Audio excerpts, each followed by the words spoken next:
বীরভূমের ময়ূরেশ্বরে 2 নম্বর ব্লকের ইটাহার সমবায় সমিতির নির্বাচনে 9-0তে জয়লাভ বিজেপির। বীরভূমের ময়ূরেশ্বর 2 নম্বর ব্লকের ইটাহার সমবায় সমিতির নির্বাচনে জয়কার বিজেপির। পিছু হটল শাসক দল তৃণমূল থেকে শুরু করে সিপিআইএম। দীর্ঘদিন ধরে হাতছাড়া ইটাহার সমবায় সমিতি রাজ্য নির্বাচনের দ্বারা দখল করে নিল বিজেপি। ইটাহার সমবায় সমিতির মোট আসন সংখ্যা ছিল 9টি, আর সেই 9টি আসনের মধ্যে 9টি আসনেই ফুটল পদ্মফুল। ভোটের ফলাফল ঘোষণা হতে বিজেপি কর্মী সমর্থকেরা আনন্দ উল্লাসে মেতে ওঠেন।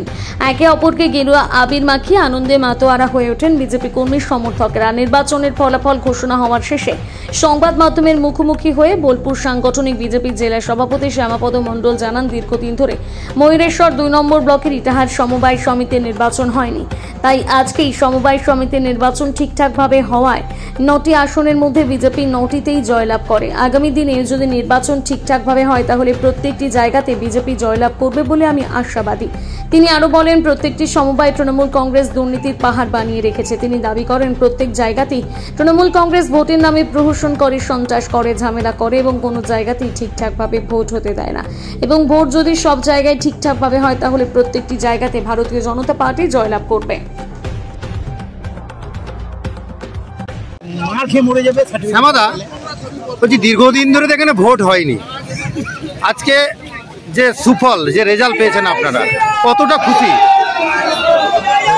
ভোট না করার পিছনে একটাই কারণ, যেখানেই ভোট হবে সেখানেই তৃণমূল হারবে। তার কারণ তৃণমূলের একটা, এখানে ময়ূরেশ্বর মন্ডলে বা ব্লকে একটা তৃণমূলের নাম করুন যে চোর নয়, ডাকাত নয়, দুর্নীতিবাদ। অতএব দুর্নীতির পাহাড় তৈরি করেছে। আর্থিক অবস্থা কি ছিল, এখন কি সেটা মানুষ দেখছে। আর সমবায়গুলোতে সব দুর্নীতির আগ্রা তৈরি করেছিল। এটা আমরা অনেক দিন থেকে চেষ্টা করছি, কিন্তু সরকারি নিয়মের বাইরে তো আমরা যেতে পারি না। এই জন্য এই প্রথম নির্বাচন হয়েছে, ভারতীয় জনতা পার্টি 9 করেছে। অতএব যেখানে নির্বাচন হবে ভারতীয় জনতা পার্টি এই রেজাল্টই করবে, এটা তৃণমূলও জানে। এই জন্য ওরা ভোটের নামে, ভোট হলে প্রহসন করে, সন্ত্রাস করে, ঝামেলা করে, আর ভোট হতে দেয় না। আর ভোট যদি শান্তিপূর্ণভাবে হয় তাহলে অবশ্যই ভারতীয় জনতা পার্টি জিতবে।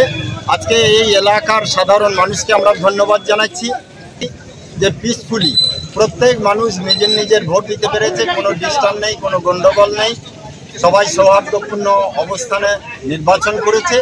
আর এই নির্বাচনে যেটা রেজাল্ট এসছে সেটা পরিষ্কার। সারা বাংলার যা চিত্র, ভোট সঠিকভাবে এলে একবারে তৃণমূল এখান থেকে হটে যাবে, তৃণমূল এখান থেকে সরে যাবে, বিজেপি সব জায়গায় জয়কার করবে, এটা খুব পরিষ্কার। এতটা ফল কি আপনারা আশা করেছিলেন? আমরা অবশ্যই আশা করেছিলাম, কেননা আমরা পঞ্চায়েতেও জিতেছিলাম। পঞ্চায়েতে কিছু দুষ্ট চক্র, দুষ্ট অফিসার এবং প্রশাসনের জন্য আমরা হেরেছিলাম।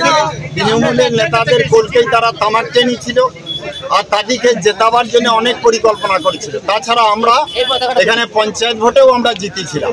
কিন্তু আমাদের দুর্ভাগ্য যে এখানে অফিসাররা যে এরকম দুর্নীতির সঙ্গে জড়াবে, এটা আমরা কোনোদিন ভাবিনি। এবার যখনই নির্বাচন হবে, কত বড় অফিসার থাকবে আর কত দুর্নীতি ঘটতে পারে, এটা আমরা দেখে নেব এবার।